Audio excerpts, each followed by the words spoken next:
Hello, everybody. Welcome back to the Gaming Mix podcast, your official podcast from analogstickgaming.com. If you don't know me by now, my name is Jordan, one of the co-owners of Analog Stick Gaming. And to my right, as always, we have the founder himself, Jeff. How are you, Jeff? Not too bad. Day off from work. Took my dog for a walk and prepped the podcast. So, no fires today.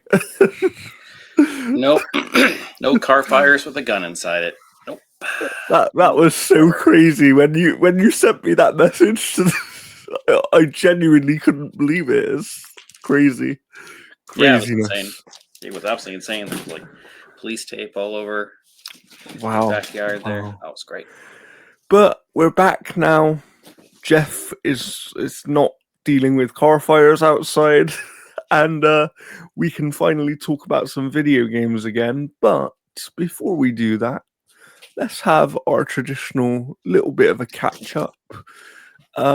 Because some interesting things have been going on in the world of wrestling recently, and WWE has received some criticism. John Cena has seemingly been calling out Triple H in some sort of ways. Yeah, it's been weird because like Triple H was like, "No, John Cena's got this list and we're trying to make it happen," and John Cena's like, "No, I'm just playing the cards that are dealt." So Yeah. it's hard to say what's going on there. I don't know if they're saving it for WWE Unreal Season 2. Who knows? Yeah. But yeah, like they had WrestlePalooza, which is a dumb name, first of all. It is, yes. But it was not great. There was like 2 good matches, and the rest of them were all pretty much like And the the two filler. good matches were the ones you expected to be good. That was the Yeah, thing. like I mean, there was one like really good match, and that was the ladies' match. Yeah. Yeah. The Cody and Drew match.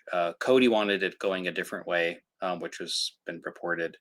But that match was okay, but it was very quick. It was not a Yes. lengthy match at all that they should have had. Mm-hmm.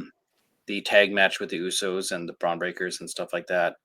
That match it was a SmackDown match. Like Yeah, it was. It really was. I or a agree. Raw match. And I think this is exactly what happens when you have a company that, let's be real, this event literally only took place because they're trying to counter program AEW.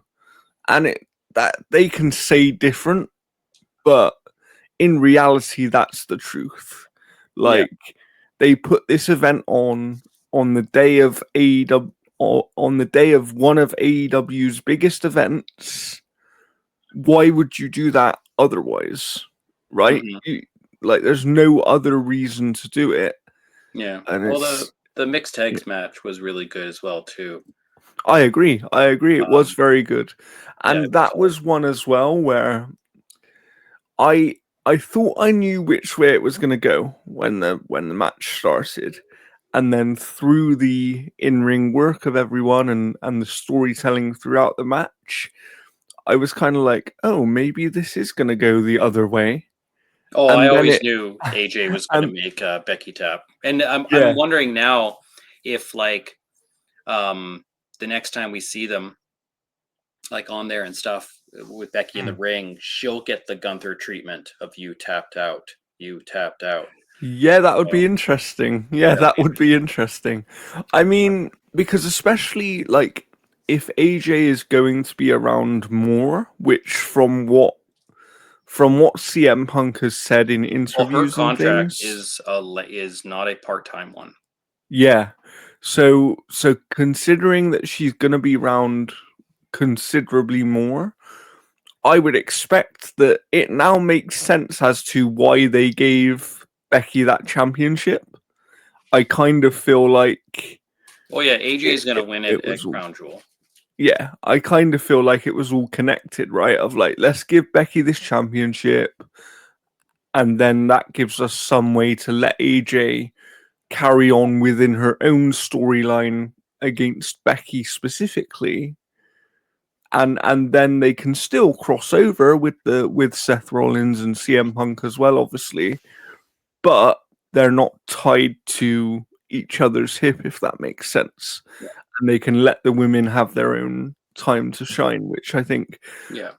And credit to AJ after being away for so long, and I know she's done a couple of things here and there in other companies, and for the TV show Heels, I believe she wrestled one or two matches. But again, when you're doing it for when you're doing it for a TV show like that, it's different as well. Like, Yeah. not the same as doing it for an actual wrestling show. Um, so credit to her to come back after a decade and, quite frankly, be that good. Like, it was almost like she'd never gone away, and the way that she actually got her finishing move on was really impressive. Like, it was like, oh, that's a cool counter, and as soon as it happened, you were like, yeah, it's over, it's Yeah. done. Yeah, no, it was really good. Like even like they almost like botched that table collapse, and you could Yeah, see Punk because racing over to make sure that she was okay. yeah, I mean, because I know that she has had. As soon as I saw that, I was concerned because I know that she's had neck issues in the past, and it just looked like she took the worst of it, sort Yeah. of thing.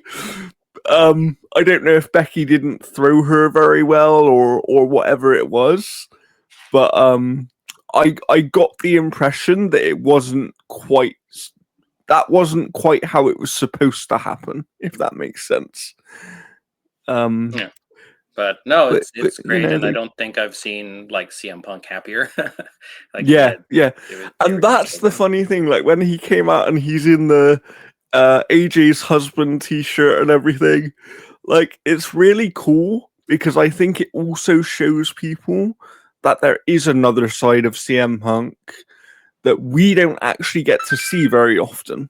Do you know what I mean? Because Yeah. he's very Punk is very outspoken, but personally, in a way that I like and I think is important. However, I think that sometimes as wrestling fans, there are groups of people that forget CM Punk is also just a human being, and us being able to see this other side of him with his wife and how he's reacting to that and how he's so happy for her. And he recently did an interview talking about how her return on SmackDown several weeks ago is actually the best night of his career. Like he said, he felt like it went perfectly, it went really, really well. And, and it's like, it shows, to me at least, for the wider audience, I hope it gives them an indication that maybe CM Punk isn't this asshole that they think he is. Do you know what I mean? Because he's never come across that way to me. And Yeah, like I there's always said, been like backstage stuff, and it was mostly around either like AEW or like when he was about to leave AEW that a lot of that stuff kind of surfaced.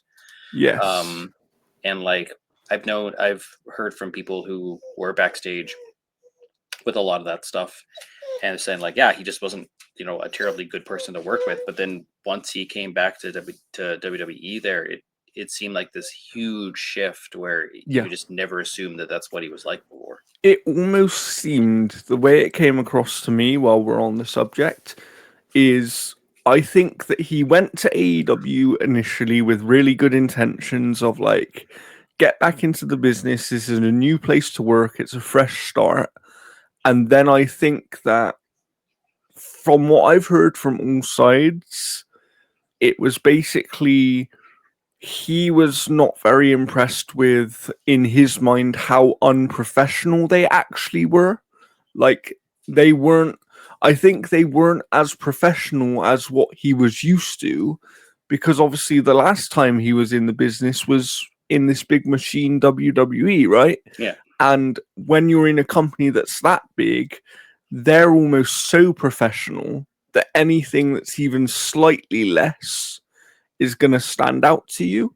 So I think maybe there was a clash of kind of ways of doing things in that sense. And look, there's always some wrongdoing on all sides. We know that. Like every situation has two sides, and then there's the truth somewhere in the middle, right? But I agree with you that it is strange because towards the end of his AEW run and the kind of after he came back from being away the first time from AEW for a while, it was almost like you got the impression that he actually wanted to be back in WWE. That something went on in his mind and he went, no, I actually want to be back there now. And I don't know whether that was because we just hear banter running around there. Hey, Zoomies. Hi. Nice. Yeah. Nice. Zoomies. I thought he was running around because we were talking about CM Punk, and he's like, I love CM Punk. Oh my god. His little duck. He loves it. It's the target part. But yeah, I think that, you know, I'm not sure whether it's because WWE got sold and Vince McMahon was less involved that maybe he thought, okay, there's actually an opportunity to go back now. But to me, I think a lot of people thought that. It always became clear that he was going to go back because there was that report that while he was suspended from AEW for a while, before he even, like, way before he came back, like over a year before he came back to WWE, he went to visit WWE backstage and was trying to talk to and make up with a lot of the people that he'd previously had issues with. Mm-hmm. And I think that, to me, that was the first sign because I never thought I'd ever see him anywhere near a WWE event in any capacity ever again. Yeah. And so for him to almost be like the bigger man and put himself out there and go there and get backstage, and, you know, we heard a famous thing of, like, he spoke to The Miz, they buried the hatchet because there was lots of problems between them in the past. He spoke to a few other people there. Apparently, he was sat around waiting to speak to Triple H when he got asked to leave the building. There was a report he got thrown out, but apparently he was just asked politely to leave because obviously there's certain people who still didn't want him there at that time.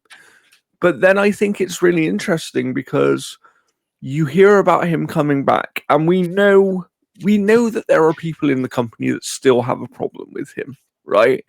We know that Seth Rollins probably still has a problem with him. Considering that just a couple of years before CM Punk came back, Seth Rollins said that Phil Brooks was a cancer to the industry and keep him away from WWE, basically. But the weird thing is, as well, with Seth Rollins, you're never quite sure when he's in character and when he's there's a genuine. lot of wrestlers that still want to kind of keep kayfabe alive. Yeah. Dominic Mysterio's another one as well too, because they're still keeping up the whole deadbeat dad thing. Like, even when they went to a basketball game, they got different seats. But I love that because that works, and that's almost like Dom working with his dad to enhance Dom himself, right? Because let's be real, let's talk about Dom for a minute, because that guy is one. Actually, that there's a connection with CM Punk here as well. CM Punk apparently has taken Dominic Mysterio under his wing and is mentoring him. Oh, interesting. Okay. Yeah, that just came out the other day. If you watch that Kevin Hart show where he they were in the ice bath. He mentioned it on there, and he was CM Punk was just there the other day. That's cool because Dom has been doing really well recently, and double champ. Look, is Dom the best in the ring? No, I think he's good enough. I think he gets by in the ring. He's the closest that we have right now to Eddie Guerrero. I'd agree with that. In the current roster of WWE, I think, yes, he is the closest. And what I like about him more so, however, is I do think he's very good with his character work. I Yeah. think he's done that superbly well. Um, and that's actually the harder thing to learn in a weird way. Like, he can get better in the ring over time, right? Even now, he can improve in the ring over time because people forget that he's actually still a very young wrestler. Like, Well, I don't know. He's he's been in the WWE for like what I think he said like 25-year veteran. So technically, yes, technically, but in terms of his in-ring career, he started very young, right? And so I think he does. There is a lot of improvement to be made there, but I am interested to see where they take Dom actually, because there's this rift with the Judgment Day recently because they don't like that Grande Americano is helping out Dom. and I And like I how they've made the other two now canonized story characters about how it was this trio all along. Yes, yeah, I really like that. Like it's clever what they're doing, and Yeah. I'm I actually would say that the Dominic Mysterio stuff has also made me somewhat more interested in AAA, which is quite nice because like I'm not watching it every time they have an event or anything, but I'm certainly keeping more of an eye on it just to see what happens there and if Oh, there's and any Dom's a interesting story fucking developments. star there. They Yes, love Dom. Like, holy hell. yeah, yeah, Like and when I mean it doesn't surprise me, right? Because he's got the Mexican heritage. He's he's the son of a legend in Mexico. Do you know what I mean? Like Rey Mysterio in Mexico, in some ways, from what I gather, is almost seen as like a god. Um, so I wouldn't be a bit surprised if they do a Dom versus Ray for the super mega championship or whatever, yeah, in and Ray AAA, yeah. finally wins it because he's That never would won be it. cool. That would be cool, actually. That would be a really cool thing to do. And another opportunity is look, I hate to say this, but Ray's coming towards the end of his career. Yeah, Imagine how cool it would actually be if they do one of these AAA crossover events and they actually make it big. They make it bigger. Like, not to say they haven't been big so far because yeah, they've had a sizable audience and all those kind of things, but make it big to the level of like put it on Netflix instead of YouTube. Do you know what I mean? Have it almost be like a mainline WWE pay per view, and then have Ray have his final match there, because that just feels appropriate. Do you know what I mean? It just yeah, feels like if there's a lot of talk recently about how they want to let John Cena retire in the way that he's going to retire.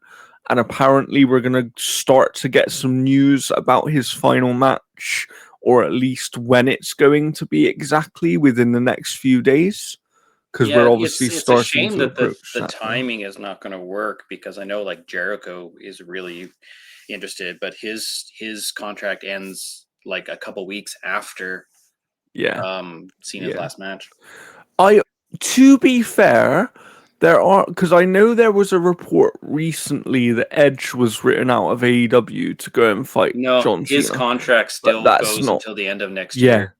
yeah. So that was told that is not true. But what I have heard from various sources is that there are a couple of wrestlers that basically have had discussions with Tony Khan that if Cena wants to wrestle us, will you let us go and do this one-off thing? Yeah. Um, and apparently there's a couple of them that he said yes to, but we don't know who they are. I would suspect, I have a funny feeling that one of them might be Brian Danielson, or Daniel Bryan, as he's better known in WWE. Like, that kind of wouldn't shock me. Um, Yeah. Jericho might be another one because let's be quite frank, AEW wouldn't be what it is and where it is today without Jericho. As much as that crowd now criticizes him and everything, when they first came around to the broader audience, Jericho was the biggest name they had. he was the name that got the casual wrestling audience interested in AEW. There's a Yeah. reason he was their first world heavyweight champion. So with his contract coming to an end anyway, I almost wouldn't be shocked if they said, yeah, we'll let you out of it early. Because we heard, for example, William Regal was in AEW for a while. And we heard about how he actually joined AEW and made his first appearance on AEW before his WWE contract even finished. He had a month left on his WWE contract, but Vince McMahon specifically gave him permission to go and do it because he'd been in WWE so long and such a good servant to the company and everything. It was treating him the right way, right? It was treating him with Yeah, respect for this opportunity. like if Cena does on like Saturday Night Main Event and he does like an open challenge and all of a sudden like break the walls down plays, like People would go mad. People would yeah. genuinely go, they would go crazy. But And I think I know that Jericho's had his controversy, but yeah, ultimately people still, like, he's a legend of the business, right? So people would go crazy. yeah. I still think though that Cena's last match will be announced before the match happens. I agree. Who do I you the question is, if we were to guess now, well, a who do lot of you think rumors were it's Gunther. I would I'll be real, I like Gunther, but I would be disappointed if it was Gunther. To me, that he doesn't need any more star making. Do you know what I mean? Yeah. He's he's been a world champion. He's the longest reigning I know he wants intercontinental to fight champion of Dom. all time. Yeah. So it's like it's an odd one because I feel for Cena a little bit because some of the people that he would have wanted to wrestle are are either not available because they're in other companies Or they're too old and worn out. or they're too old. And it's like, because I guarantee you he would have wrestled Kurt Angle. If Kurt Yeah. Angle was still actively Kurt Angle wrestling, was asked about it on the 6 Feet Under podcast. He's like, yeah, he's like, I just physically could not do it. yeah. And it's like, so, you know, he would have wrestled Kurt Angle. He absolutely would have wrestled Edge had that match been available. Um, you know, it's going to be interesting to see. There is a weird sneaking suspicion for me that it might be The Rock. Like, Well, Rock is filming a movie right now, and his body mass is not what it could he's be. So yeah, he's changed significantly, right? But the reason I have that sneaking suspicion is Cena and The Rock never had that third match. You know? They never had that third match of, okay, we both won one. Who really is the best it's of all so time? weird that they've never fought each other 3 times. Right? Yeah. That's so weird, but all right. So yeah, but anyway, let's get to video games now because we do have some news to talk about. But before we do that, one more thing. Because as you know, we've been away for a while. We were almost not recording today. This is a funny story. Jeff doesn't know this. I walked up the stairs to come and record this podcast and I pulled my back.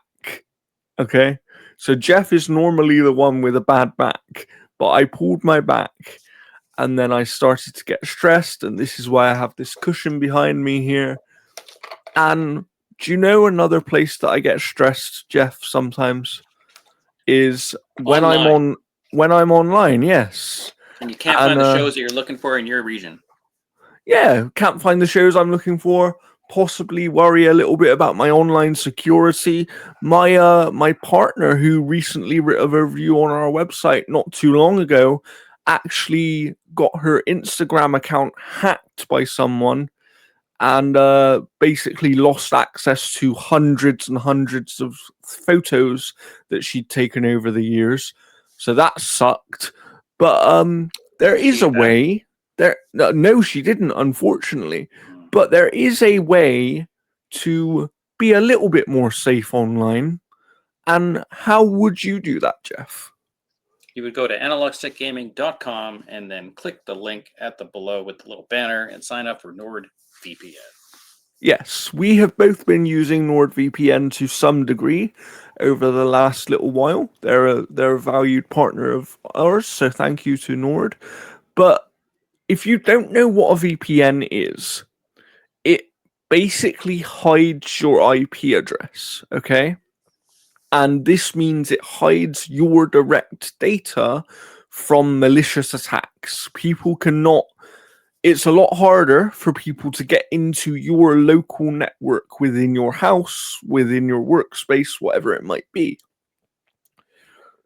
But also, another nice thing about VPNs is that if I want to be virtually in Canada, I could turn on my NordVPN right now, set it to Canada, and then I could say to Jeff, "Hey Jeff, can I log into your account to watch such and such show that No. that I don't have access to?"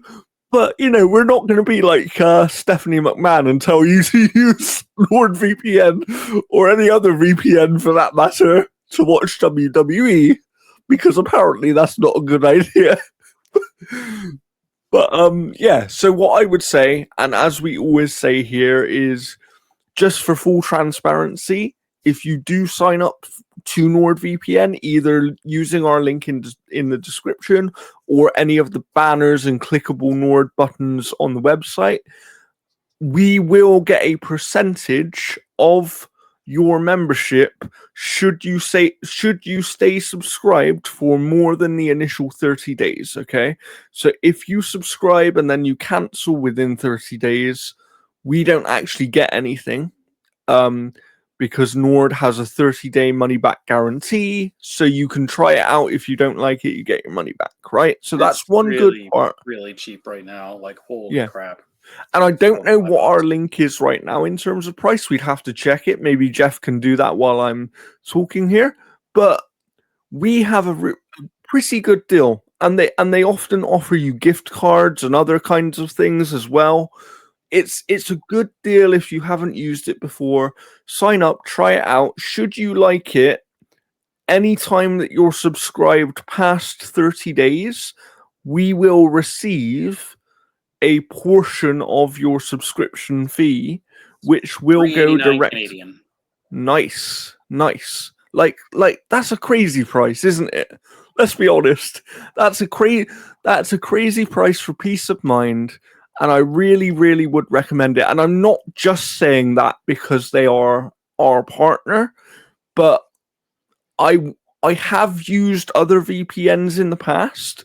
And the problem that many of those VPNs have is they'll really slow down your internet connection speed. However, with NordVPN, I've used it and it's not even like the VPN is on. Like, it's not interfering with my speed at all. It's really helpful, and I really would recommend it. They also have NordPass, which we do have a link for on any of our news articles. On the side, you'll see the little NordPass button, and that if you're is on basically mobile, it'll be down below all the news tickers. Yes, and that is basically their password manager. So if you're ever worried about not having a secure enough password, for example, my partner Letitia lost her Instagram account. If she would have had a more secure password, that may not have happened, right? But one of the problems about having a more secure password is they're a lot more difficult to remember in most cases. However, a password manager keeps track of that stuff for you, and all you have to remember is then one master password to get into that password manager. So, and again, should you sign up for NordPass, we will also get a percentage of that subscription fee after 30 days. So if you do try these things out and you like them, please consider subscribing for more than 30 days.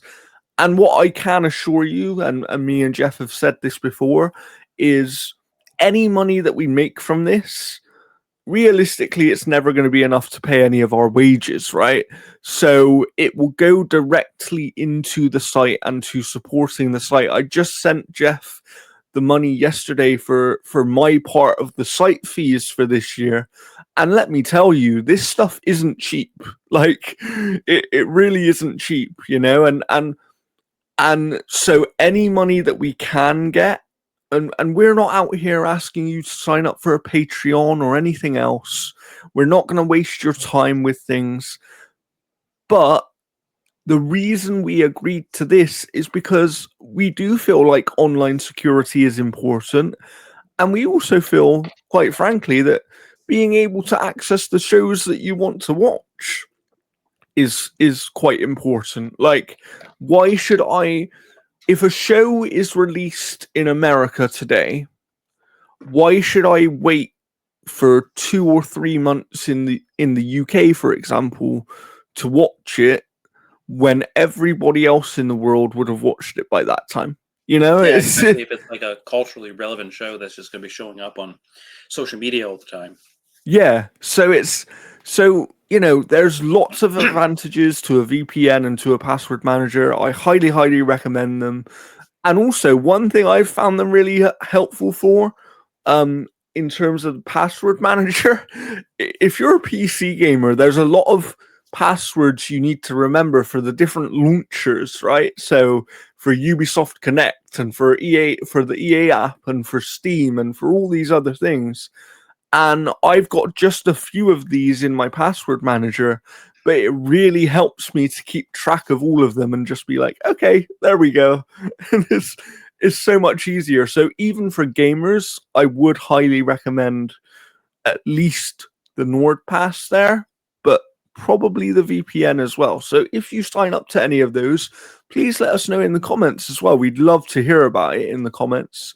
And share your experience, because we can feed that stuff back directly to our NordVPN contacts, because part of this is helping them to make their services better as well. So if you try it out and maybe you've got a suggestion or something like that of how to make it better, we will feed that back to our contact. So please consider that. And now, without further ado, let's get into the video game news, Jeff. What do we have this week? I feel like there's been quite a few things. There's been a couple things. It's been kind of a slower week in regards to like kind of like bigger things. But Nintendo of America has announced that Doug Bowser will be stepping down as president and COO. Bowser will retire from his role in the company on December 31st of this year, at which point he will be replaced by Devin Pritchard. Pritchard, who is currently Nintendo of America's Executive Vice President of Revenue, Marketing, and Consumer Experience, joined Nintendo 19 years ago and is described by the company as a long-standing member of the Nintendo of America leadership team. She will also join the NOA Board of Directors and become an NCL Executive Officer.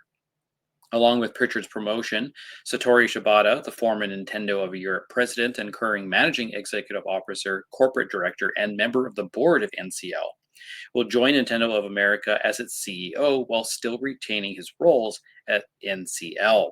Bowser became Nintendo's president of America in April of 2019 after Reggie Fils-Aimé stepped down from the role, and the company has joked numerous times about him having the same name as Mario's arch nemesis. So this is kind of interesting.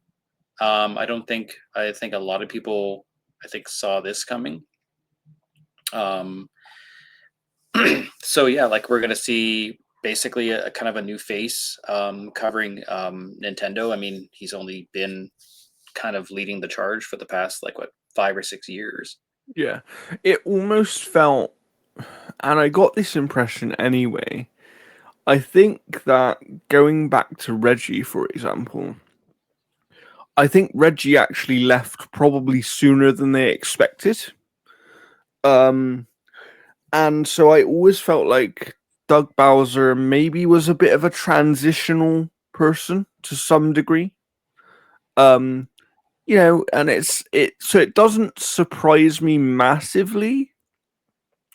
But what I want to call out here as a real positive is, and look, because I'm all for representation and inclusion, uh, it should be made very clear that, you know, there's a female taking over. Like Devon is a female, and it's that's cool. Like Nintendo isn't a company that I would have expected just through, let's say, traditions and where they are within their region of the world Yeah. to necessarily allow females to get the much higher leadership roles, and that's something really cool to see. So I like that.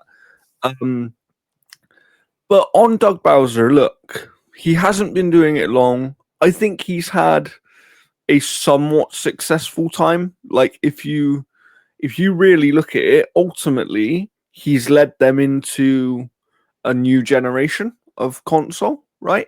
Yeah. Um, and he's led them into a generation of console which, at least at one point in time, I don't know if this is still true because we don't have updated data, but it was within its first week the fastest selling console of all time. So, you know, they've had successes under Doug Bowser. I Yeah. think there's been a few problems as well along the way.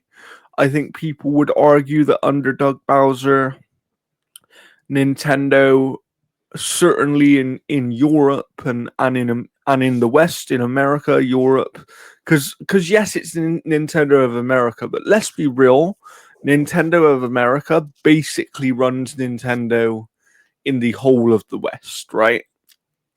Yeah. And what I would say is there has been some concerns over kind of a lack of games at times during Doug Bowser's tenure. Um, and I think that isn't all on him, of course, but even recently, we saw in the Nintendo Direct recently, there were games shown in the Japanese version of the Direct that were not shown in the American or European versions. Yeah. So you know, it's that kind of stuff felt like a slight oversight and almost like a little bit of a kick in the teeth to the Western audience for Nintendo, I think, because some of these things that are shown in the Japanese Direct were actually things that people in the West were more excited about than the things that were shown in the Western one.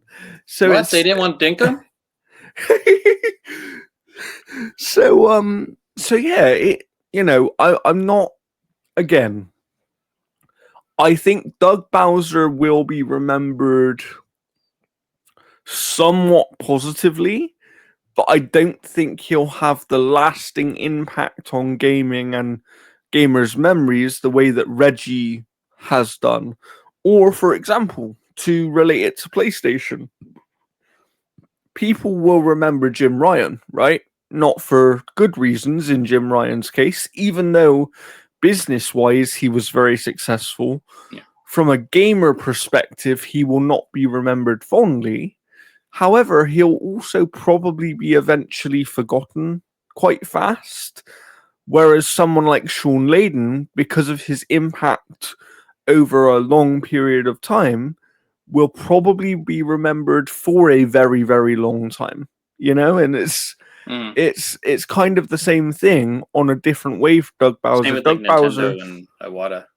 yeah, like Mm. so Doug Bowser will be remembered fondly, and obviously there's the thing of Bowser, so he'll always be like, when people see Bowser the character, they will somewhat think of Doug Bowser to some degree because it will be like, oh yeah, there was that guy Doug Bowser, you know. I think that the people that generally follow the industry well, I think most people like they don't even think of the I agree. executives or anything. I completely agree. So I think yes, he'll be remembered for doing some positive things, but I don't think he's necessarily had the lasting impact on Nintendo the way that he might have hoped for.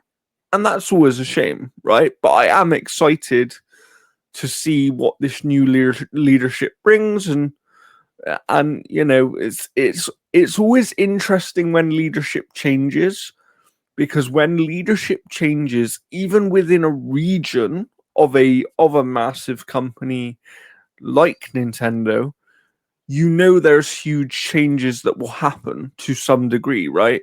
For example, it's recently been Tokyo Game Show this week, right? And Xbox for the last few years has shown up at Tokyo Game Show. It's not something they did prior to this, but they've had much more of a presence there.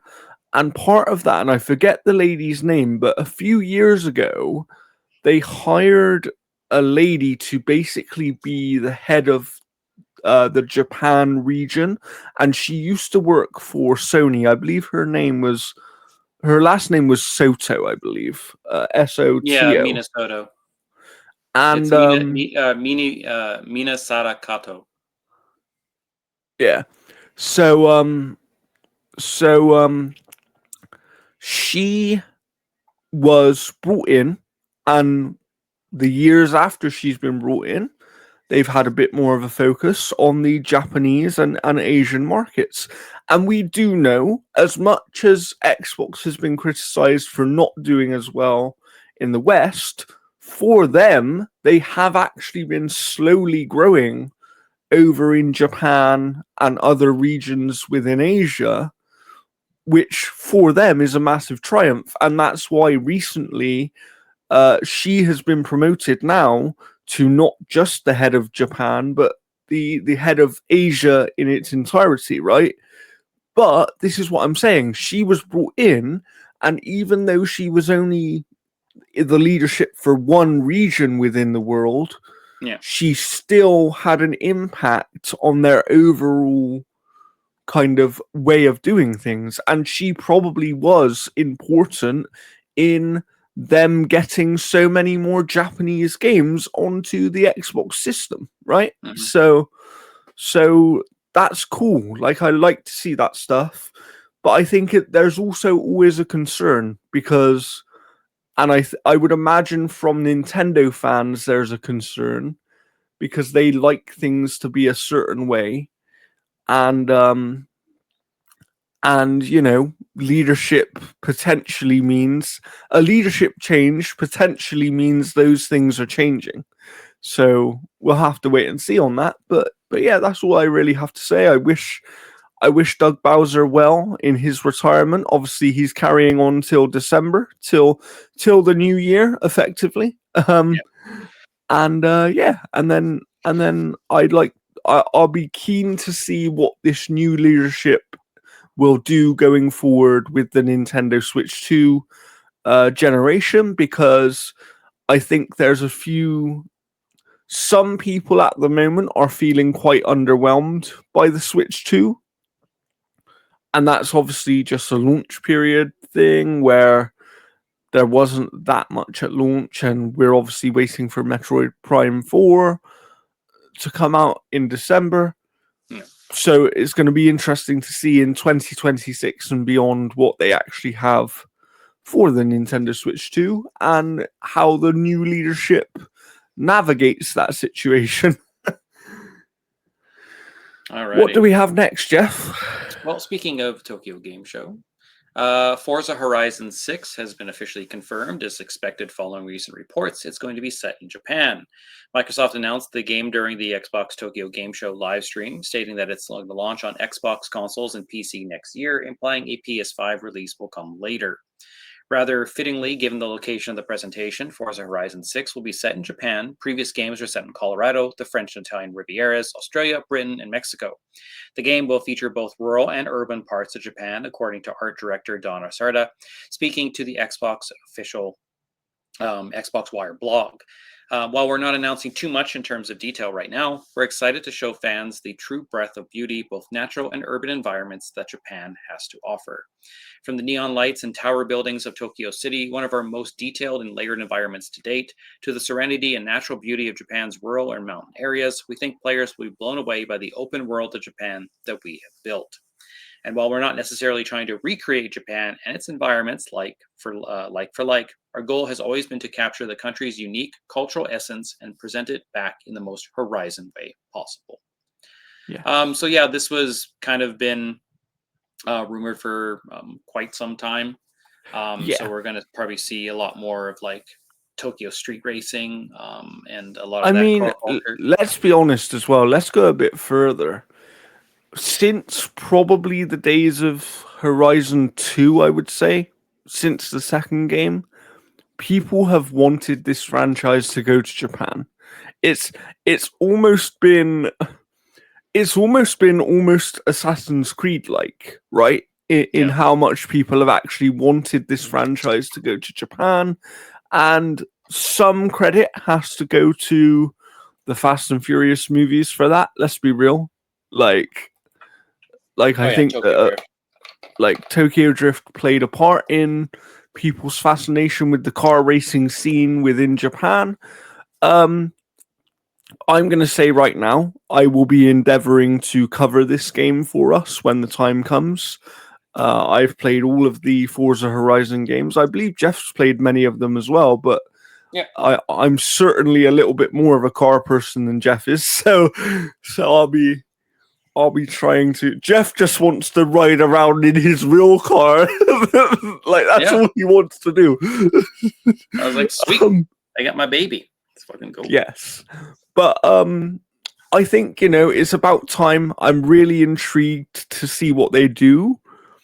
However, I actually think this game's also very interesting for another reason. It will be the first Forza Horizon game made by Playground Games since the majority of the Forza Horizon team and all of the leadership actually left the studio to make their own studio. I believe they're called Maverick Games, and they are working on a AAA game of some sort themselves, right? They left after Forza Horizon 5, they left to go and create their own studio.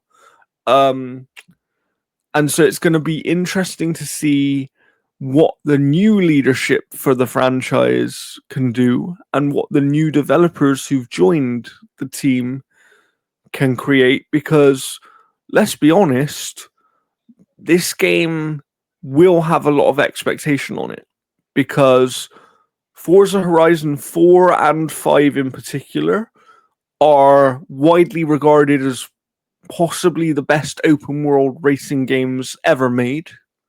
Um, I think many people would argue that Forza Horizon 5 should have actually won Game of the year that it was released, and it wasn't even nominated in Jeff Keighley's awards at least. Hmm. But it did win. But it did win some of the major outlet Game of the Years, for example, IGN, which it's like that's no mean feat for sure. So the franchise has reached a point of consistency and quality that I think is automatically going to be hard to live up to. But then you add going to Japan on top of that, and that is going to raise people's expectations of what this game should be even more. Because I think what people are hoping for from this game, and I'm talking as a fan now, I think people want this game almost to be more like a Need for Speed style game. Like if we think back to the older Need for Speeds, Need for Speed Underground, and things like that, I almost get the impression that that is what people will be expecting out of Forza Horizon in Japan, Hmm. because the indication that people have around the racing scene in Japan is very underground, and it's very is like a click and you're in it kind of thing. Yeah. So it's really going to be interesting to see what they do with it, because I don't think, and this isn't to criticize them, but unlike other games in the franchise, with Forza Horizon 6 in Japan, I don't think just getting the world right is good enough. I almost think there has to be some significant differences to the actual like way that the game is, the structure, if you like. Yeah, I like I think think the car festival type of thing is getting a little tired, especially when they're like kind of just how it's structured, yeah, and stuff. I Like agree. like last year's was like the big social media thing, the things that they were doing and stuff like Yeah. that. So Yeah, so it's going to be interesting to see. And look, I do have every confidence in them because ultimately that studio hasn't let us down yet in terms of that franchise. They've only got better with every single game they've made. yeah, But like I said, with new leadership in place for the game itself, with new developers on the team, it's going to be interesting to see because with all of that, hopefully it also means they have new ideas and new things of like, oh, we can do this and we can do that, right? But the problem is, as well, which we forget sometimes, is because this is going to be the sixth game in the franchise, it also means that they are under pressure to meet the expectations of existing fans. So they might shy away from changing certain things that they would like to change just because they know that if it isn't there, there's going to be a section of the yeah, fans that the complain Call of and Duty go, issue. yeah.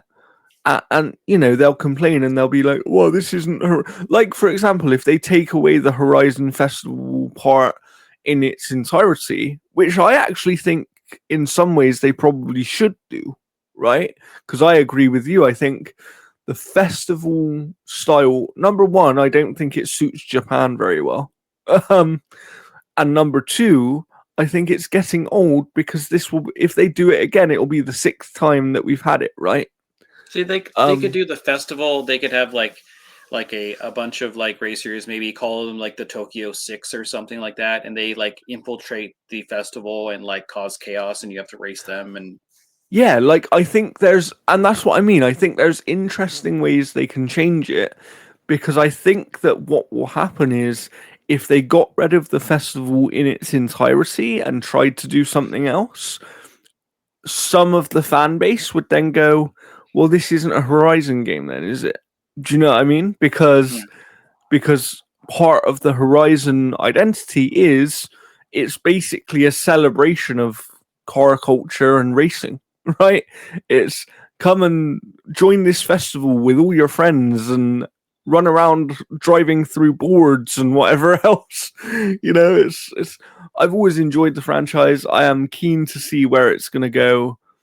I think that, like I said, I'm not saying that we should dampen our expectations, but I think that as an audience, we need to be aware that there are new developers and maybe having the same level of expectation that we've previously had might not be quite as reasonable, and possibly we need to just think about, yeah, this will probably still be a great game, but it might not reach the heights that you have put on Forza Horizon going to Japan in your mind, right?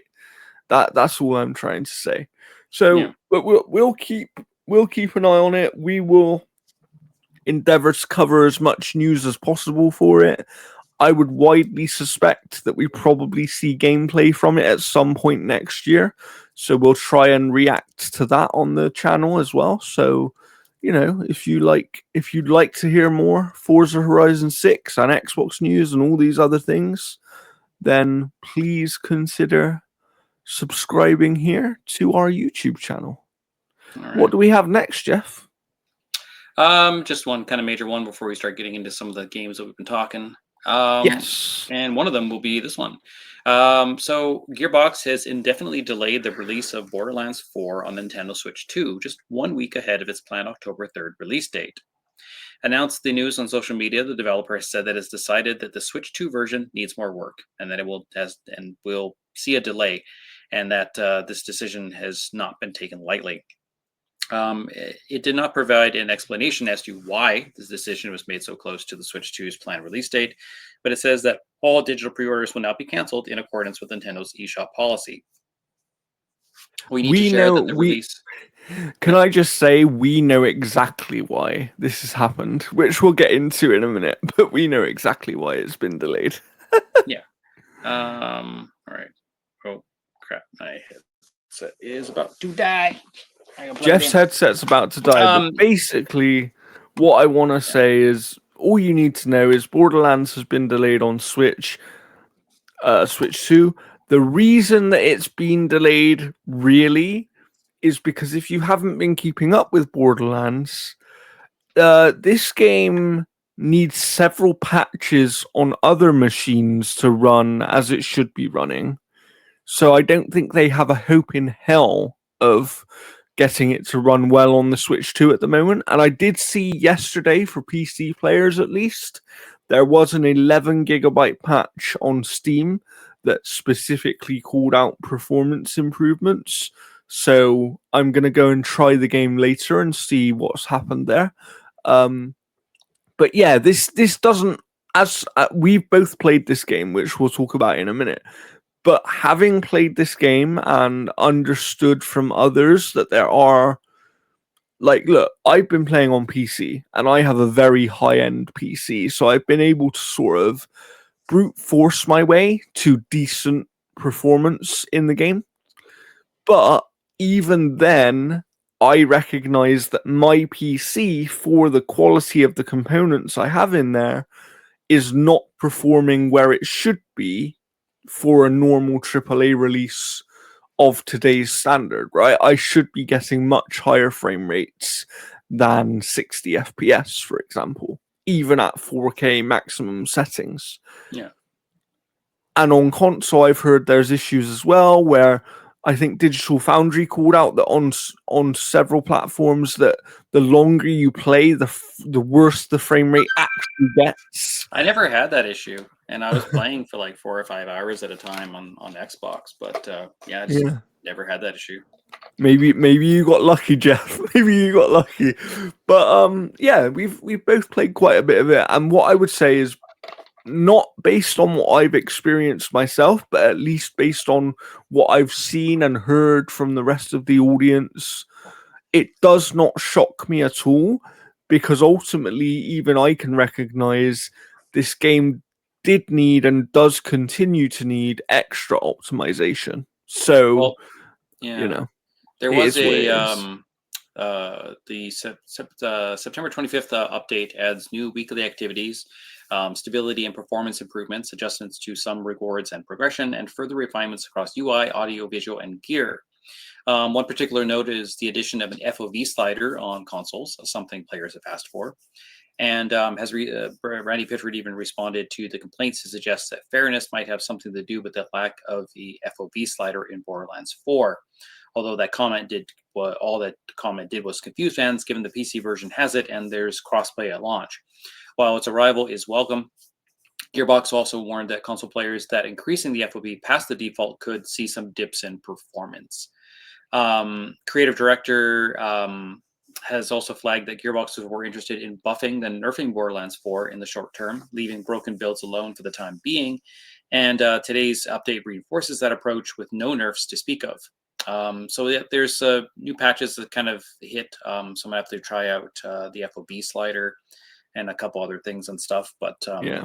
And also we should try out the crossplay, because I tried it with another friend of mine, yeah, James at the Outer Havens, who did a review.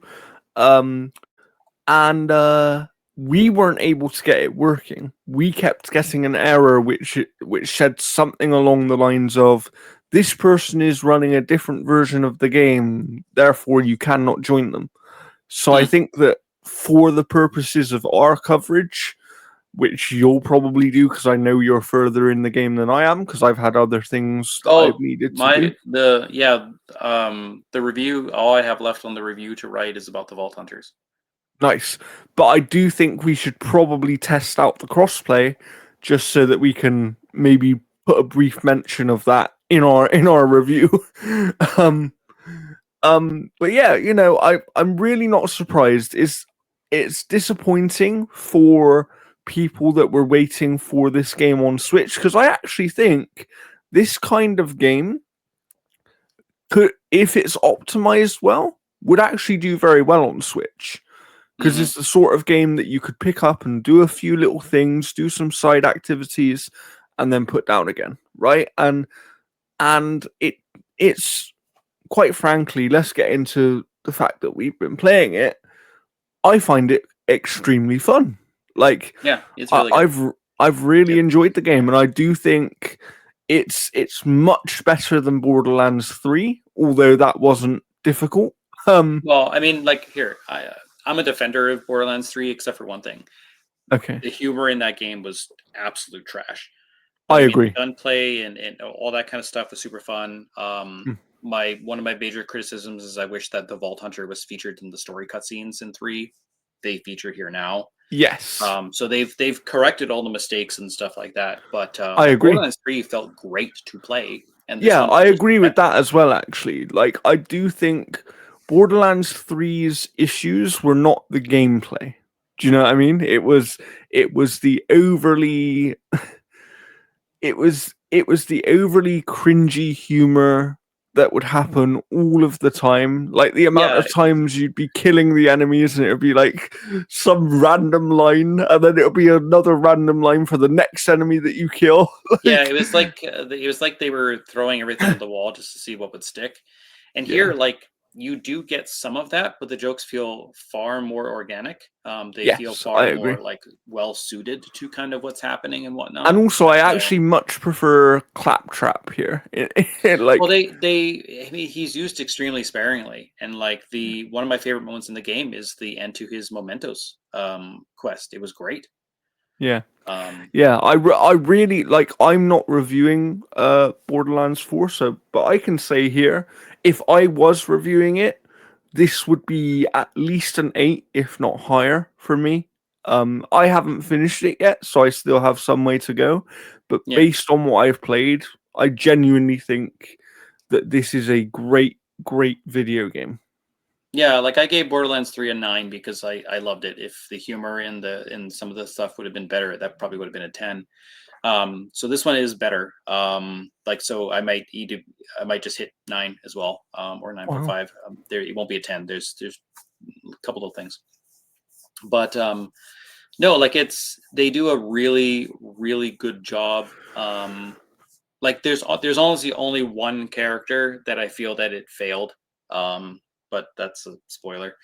Um, Yes. but no, they do some really nice things, and I think like the world is really nice because this is the first Borderlands to feature in kind of like a large open map. I mean, there are zones that you do load into, Yeah. but it's not like the other Borderlands games where it was just constantly like every single time you'd go to a new Yeah, biome, this it would this load. is much more open and you get a vehicle in here as well. Yeah, like And it right, like within the first few hours, you get like pretty yeah. much like Destiny's Sparrow. You get like And it that. literally is like it controls like that as well, Yeah, which is I mean, interesting. there's a lot of things that they kind of share with Destiny in regards to certain things because you get Echo 4, who's pretty much your ghost. Yes. Um, Yeah. However, I'm far more attached to Echo 4 because he's not jammering all the way. But no, like there's some really nice moments. The story is really nice. I like the fact that once you defeat the first big bad, you are allowed to kind of go in and take on the other two at any way you want. Yeah, yeah, you get there's some agency in the game, right? Yeah. It's not just point A to point B, you must go here, you must go there. I will say one of the issues I've had, at least on PC, is I've had a couple of side quests completely break on me where they are not completable. Like Hmm. I had one where a lady's talking about how these people took her cattle, right? And then I've got to go to a spaceship or something, right? I find where this ship is. I get there. I get to where the marker is. The the ship and the people disappear, and the game doesn't give me a new marker for the quest. So I Hmm. literally cannot complete the quest. Hmm. Like it's just fully broken on me, and Weird. it's Oh, when we play, Yeah. I haven't done that quest, so we can head over and then try and complete it. There is one quest that a lot of people have been kind of upset about is you find there's a scavenger hunt where you find a legendary vending machine, and if you interact with it to sell things at the end, it'll consider it a transaction and then it'll disappear forever. But if you go into the legendary vending machine and buy something, you're allowed to buy one legendary. And Okay. if you sell items, it considers it a transaction and then disappears. Oh wow. So you want to buy something, don't use it as a regular vending machine. And that's where I ended up getting my SMG, and that gun carried me for the rest of the game. It was like, Nice. I'm not even kidding. It was probably about 10 times more powerful than anything else that I was wielding. Oh wow. I'm Wow. legit not like I'm legit not kidding. It melted things. That's brilliant. That's brilliant. Well, we have been playing other things, and I'm going to go next because I've Sure. been playing something quite unique, and I have a review up on the site right now, which was actually quoted by some people that we are very much fans of. Over at Giant Bomb, they were talking about this game, Baby Steps, which I have played, and they were talking about some of the reviews, and I heard my name pop up, And the website's and name too. Yeah. yeah, and they Giant quoted us. Bomb's So, doing a Baby Steps Invitational, I guess, today against Kind of Funny, oh oh where god, that's going to be they're interesting. gonna hand the controller over like every 10 minutes or something like that. That's going to be right. Because what I will say is, I say it in the review, but I genuinely do think Baby Steps is probably the funniest video game I've ever played. It's very well written in terms of comedy. It goes a little bit far sometimes, and people will or won't like that. Um, the voice acting is almost like purposely bad, but in a way that is designed to make it more grounded in realism so that you feel like real people are saying these things rather than actors that are just voicing characters in a video game. If you see what I mean. Um and the basic concept of Baby Steps is you play as a character called Nate, which is he's a middle-aged guy that is dressed in a onesie and he's living in his parents' basement. And at the very start of the game, when you first load it up, he is watching anime, which on what seems to be Netflix, because it has the message on the screen, "Are you still watching One Piece?" Right? And you hear his parents talking about him, and then next minute he disappears. He literally like just disappears, finds himself in this weird world, hardly able to stand up. Like he's literally making drowning sounds in the water when you first start playing, and you have to figure out how to like stand yourself up. And and then you are using the left stick to shift his weight backwards and forwards, left and right. And you use your left trigger or right trigger to lift your corresponding leg. And how high you lift the leg, how far you then lean forward to step that leg, and things like that, all have an effect because this is a physics-based video game, right? Yes, So it's like you WAP. so you can do one step and fall flat on your face, or you could actually be walking for ages and do really well, right? And you would think, oh yeah, okay, that doesn't sound that fun. It's just walking, but it's you start walking out of this cave and there's this weird guy and I forget his name right now, but he's talking to you, he's trying to tell you stuff and he's trying to give you a pair of shoes and other things. Mm. And Nate's just like, oh, I don't need it, I don't need it, you know. And to me it became very clear that this game feels like a commentary on the stereotypical gamer where we ignore the tutorials and we ignore the help and we want to just go on and do our own thing. Um, and basically the basic setup of this game, because the story is almost non-existent, um, it's essentially Nate needs the toilet, right? So he's transported to this weird world, but he finds himself that he needs to relieve himself, right? And the guy even mentions to him, "Oh, why don't you do it in this bush here? I'll wait," you know. And he shows him like a bush that he can, and he's like, "No, it's fine. I'll find it." And you just so you set off walking to go and find a toilet. Hmm. However, the toilet's at the top of a mountain somewhere, right? Of So course it this is. is so this is where the hilarity ensues because you start walking and you can be walking in this game for half an hour of real time, okay? And then one wrong step can make you fall 50 feet back down the mountain.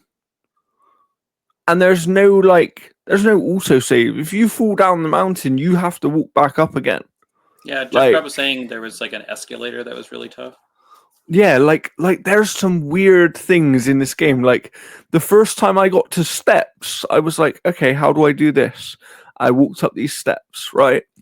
And then not long later, I was walking up these steps again, and next to it there was a bit of mud, and I mistakenly put one of my feet on the mud, and Nate just slipped, and he literally exclaimed, "Oh shit!" and slid so far down the mountain that I ended up laughing my ass off and then closing the game. Do you know what I mean? It was it, Uninstall. but but it's one of those things where hilarious stuff happens, right? Because the game puts obstacles in your way. So the obstacles aren't just the terrain, right? They are, but they're not. Like because it's physics based, mud is harder to walk on than rocks, right? But you can still walk on it. You just have to use the system a little bit of a different way.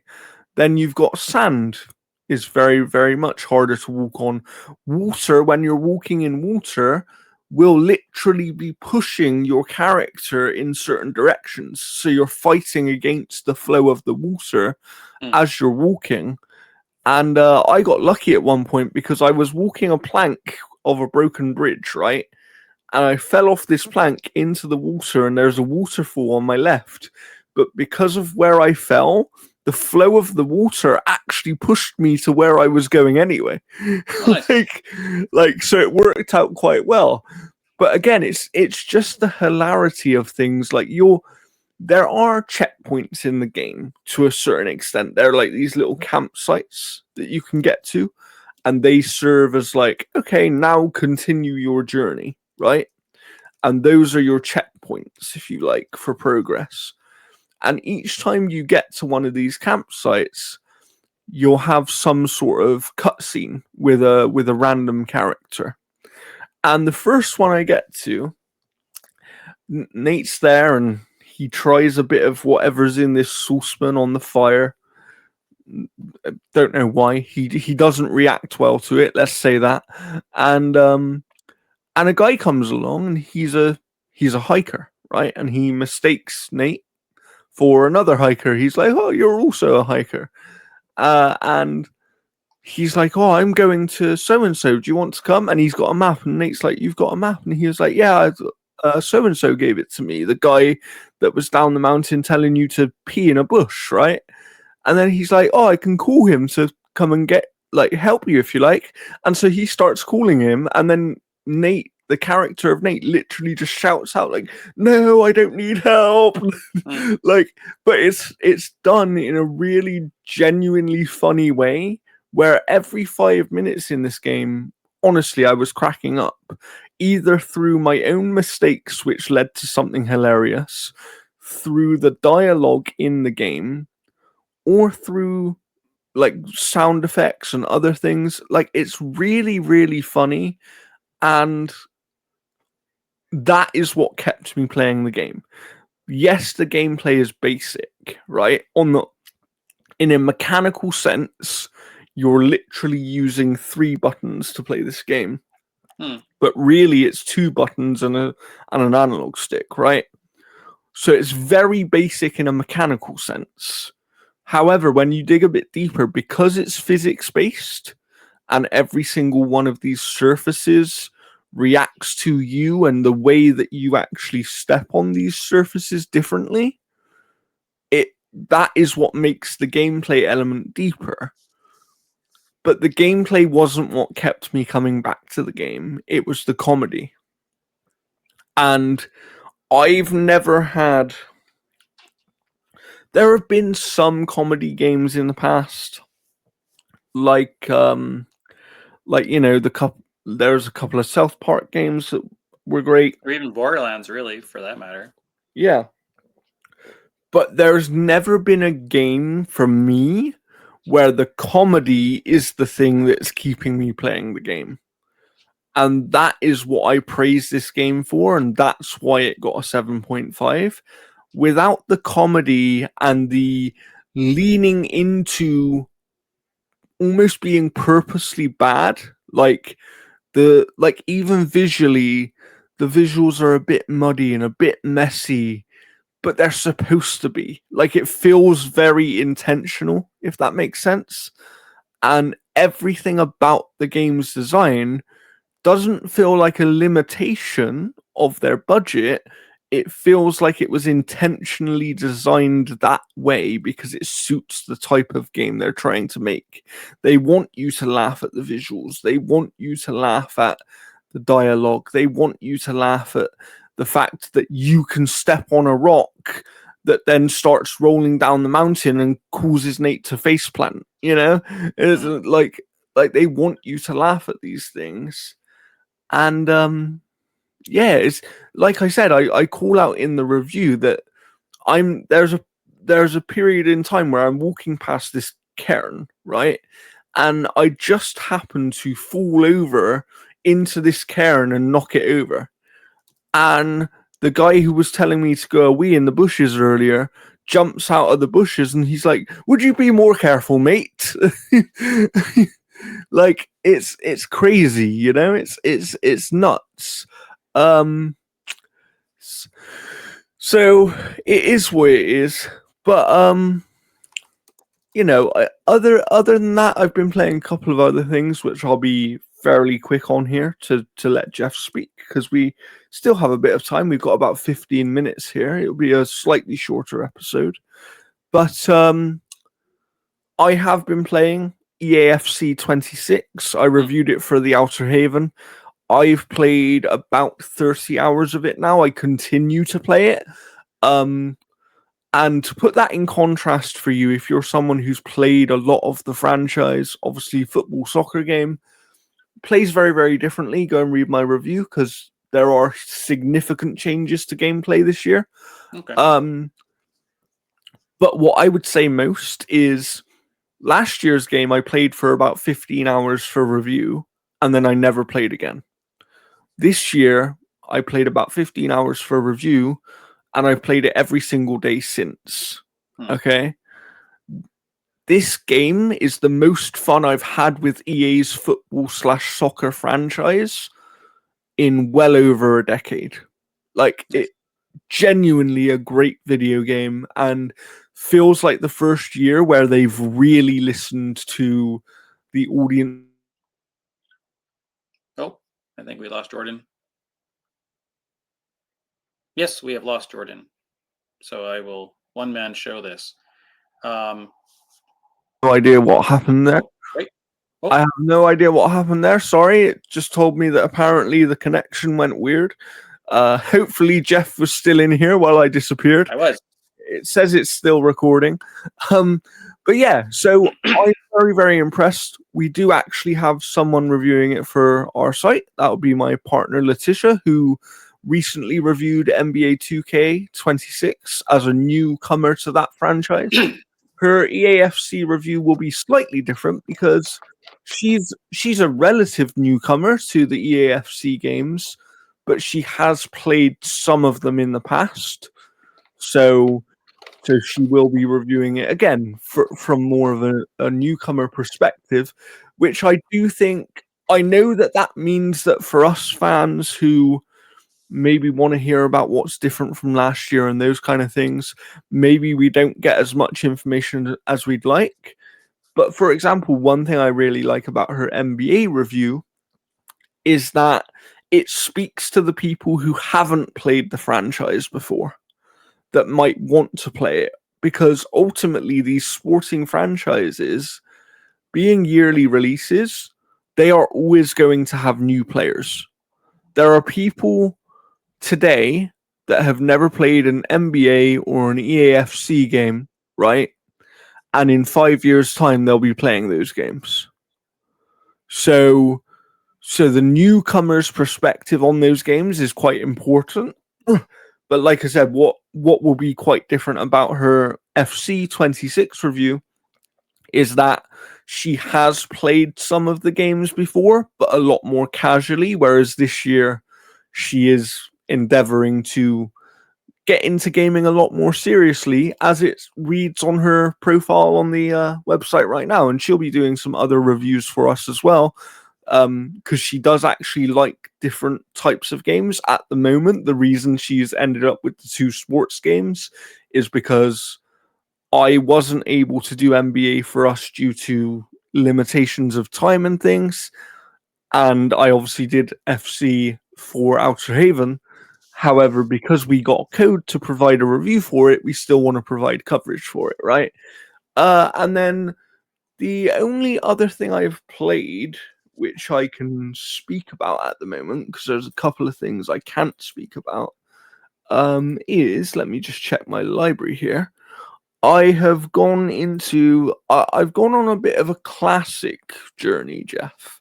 You might appreciate this, you may not, but I have started playing Chrono Trigger, which I am reliably informed is one of the best JRPGs of all time. Um, and I just want to see what it's all about. Really, I'm doing a little bit of research. That's kind of my spare time game, Mm. as when I've got a little bit of time and I want to spend sort of half an hour to an hour playing something just to chill out.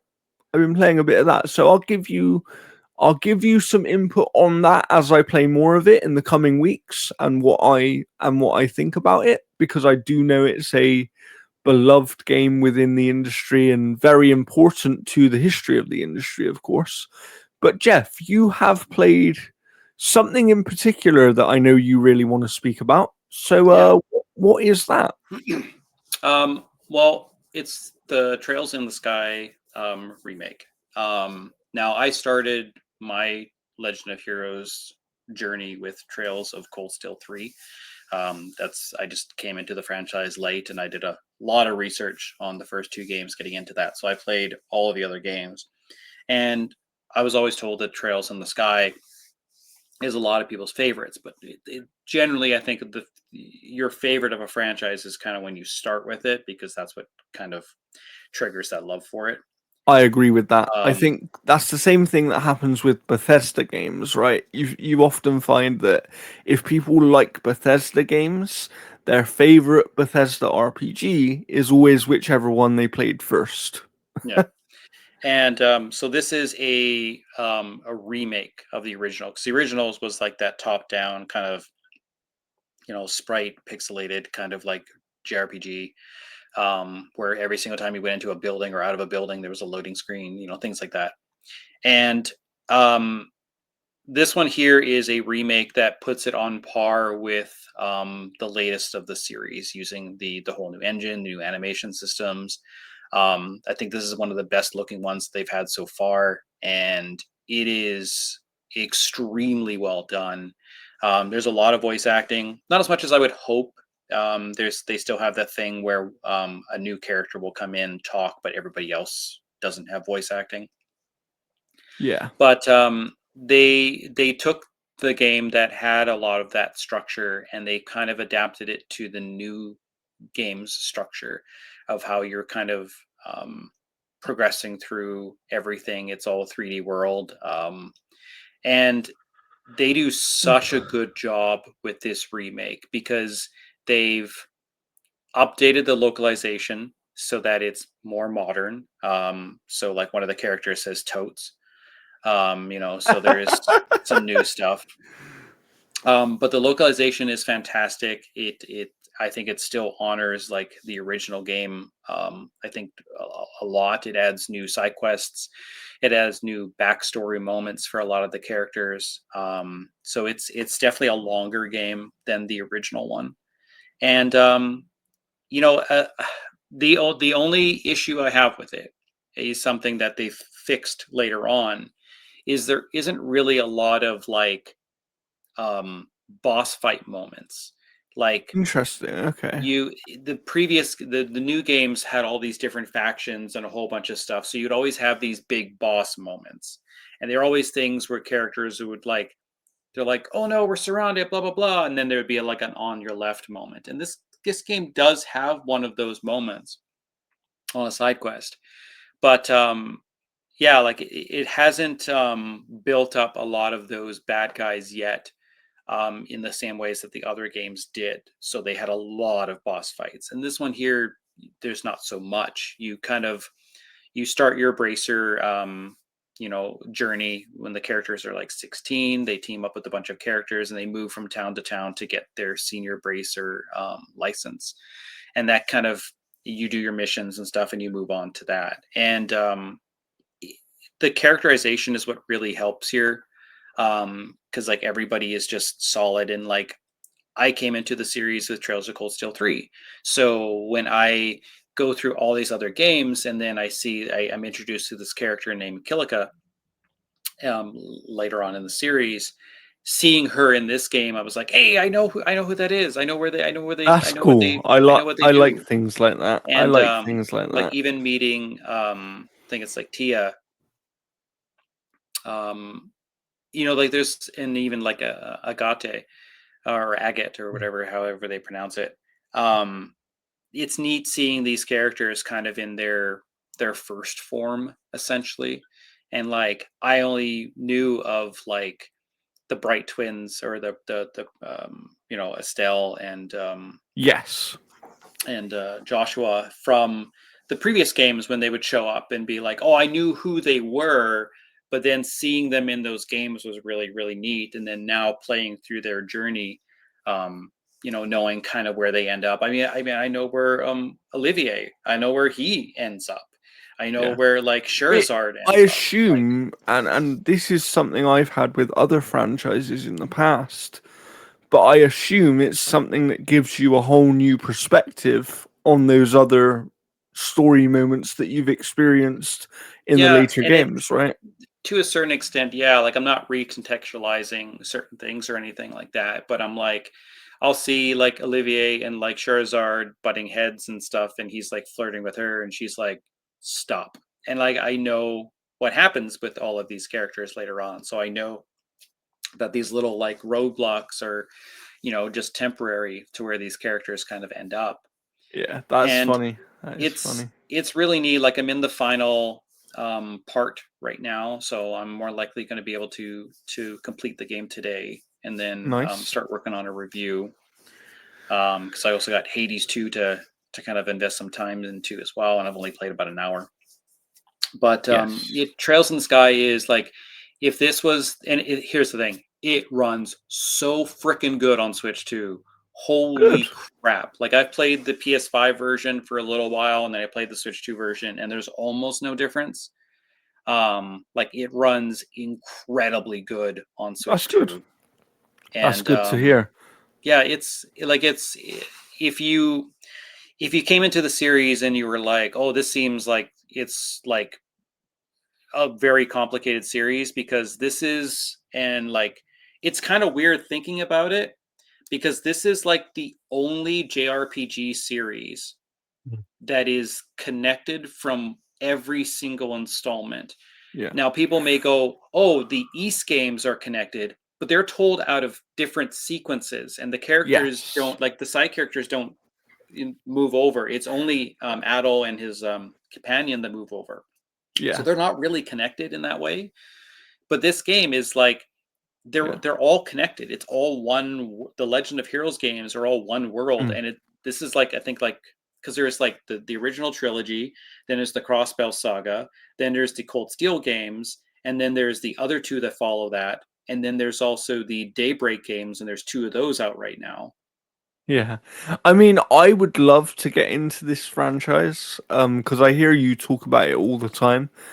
I just it's not that I don't want to, it's exactly what you're describing. I'm a little bit intimidated of Yeah, how like to get you in. could you could start with this one and then wait for 2 years or whatever, and then play the second one, and then wait for another 2 years and play the third one, and then just jump into those games and stuff. Okay. Um, but yeah, like it is. Um, I want to do a little bit more research on like what they've actually changed for the remake before I kind of back up the claim. But I think this might be one of the best remakes ever made. And it's not Wow. just because of like a technical point of view with like Resident Evil 2 and Resident Evil 4, because those remakes are fantastic. But this Yes. takes the games and kind of modernizes them to what the current state is. Yeah. Well, that's good to hear because And it's modernizing amazing. these kinds of games is very important, right? I know that for example, some of the other kind of older JRPGs that we've seen receive remakes recently have kind of not updated certain things, and those have held the game back in some way. So Yeah. so I think modernization is really important when we're speaking about games that are this much older, right? Yeah, And and like I've yeah. been to close it out, I've been playing like I also just finished playing Atelier, and I'm not going to say the title because it's Red Is a Alchemist and White Guardian. It's like Atelier, Ressa blah blah, blah blah blah, Red Guardian, White. It's just Yeah, it's a mess of a title. And playing those two games side by side, the stark differences between quality is staggering, and also the fact that there's no interesting. Switch 2 version for the Atelier game. And what's really funny is the previous Atelier games looked way better and ran Oh, way interesting. better. Okay. Oh, Um, yeah, this one is just it's not good. wow. It is That's a it is not shame. good. Like I know our friend Scott at Outer Haven liked it. I just found the crafting system to be the most convoluted Yeah. So he did garbage. say, to be fair, I was having a bit of a conversation with him about the game, Yeah, and he did say that some of your criticisms he can definitely agree with. Um, I think he's just such a fan of that franchise that yeah. certain things, when you're a fan, you overlook, right? Well, it's tying like you're tying the progress of the story to RNG, Yeah, which yeah, is which is and crazy. like if they did a thing where they're like, okay, you need this item, and if you highlight that item, it then shows up on the crafting tree. And if I go, okay, I need to work towards this part of the crafting tree, then I know where I need to progress. But it's like, oh, you need to make a warding potion. Well, what fucking recipe is the warding potion on in the skill tree or in the crafting tree? Like, you have to guess where all this stuff is. Yeah, And you're like, okay, I would assume leather would be here. Nope, it was in a completely different thing. So you have to spend all these resources and blind crafting to modify it to get to where you need to go, and it's bullshit. Not to mention, it looks bad on Switch. yeah. Unbelievably bad. The texture quality is so bad. That is a shame. That's definitely a shame.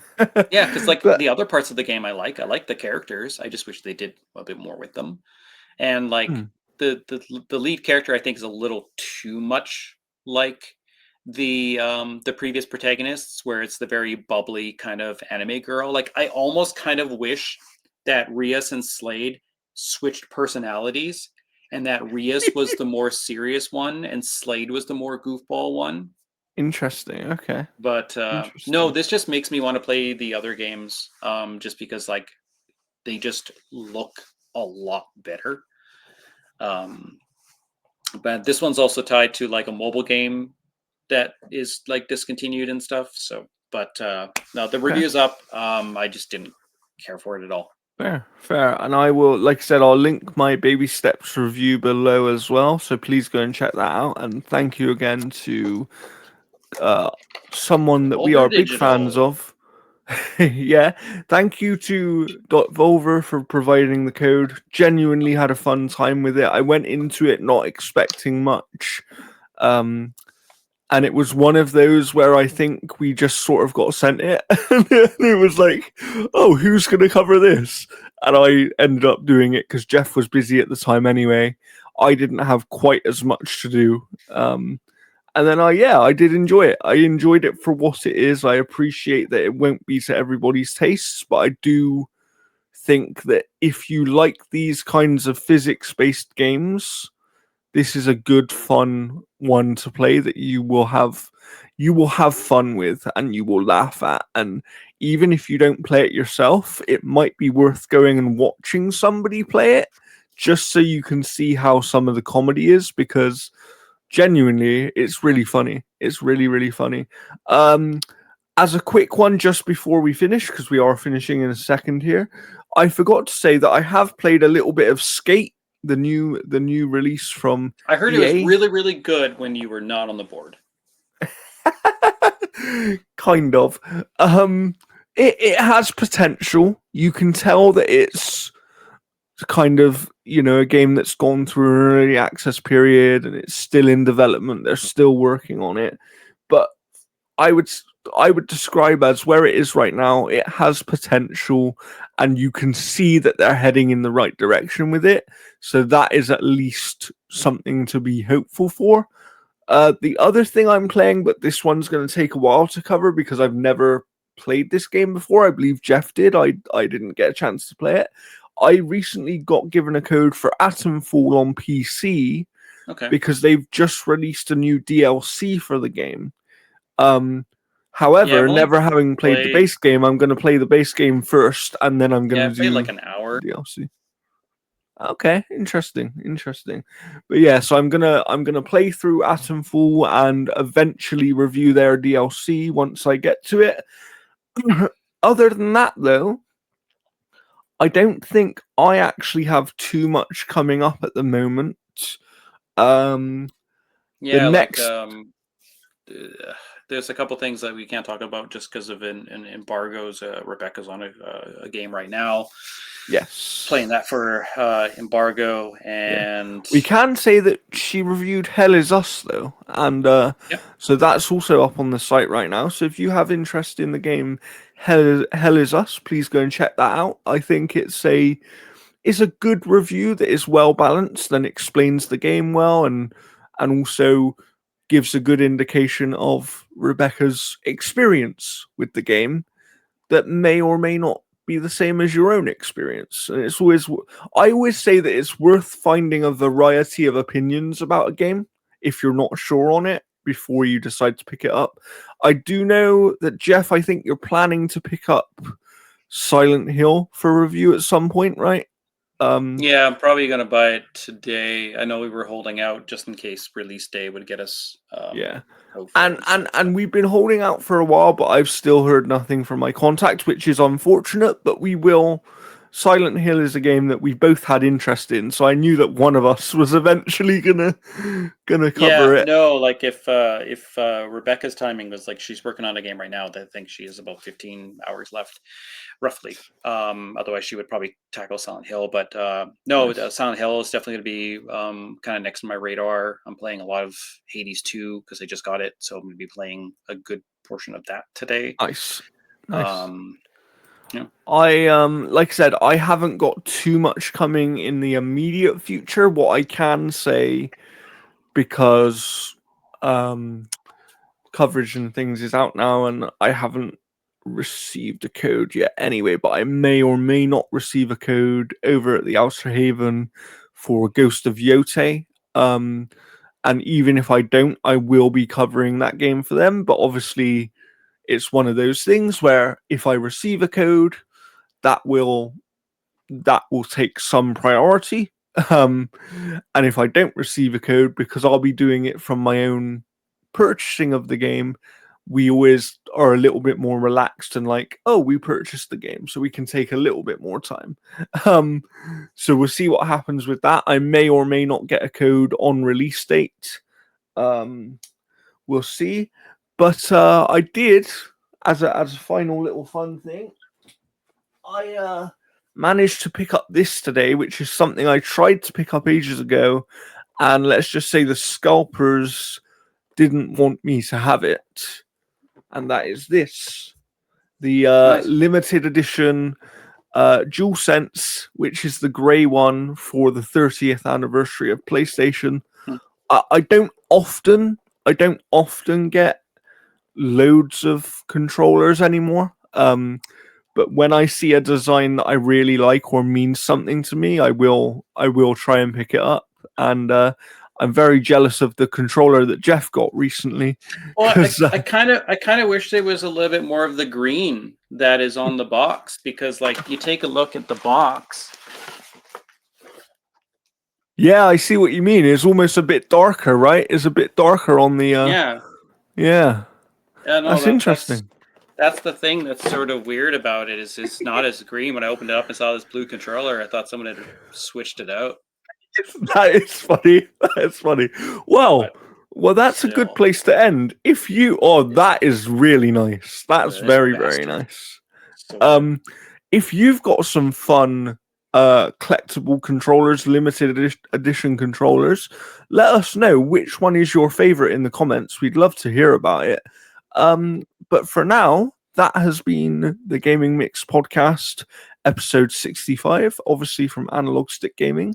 Please head over to our website to check out all of our reviews and things that we'll link below.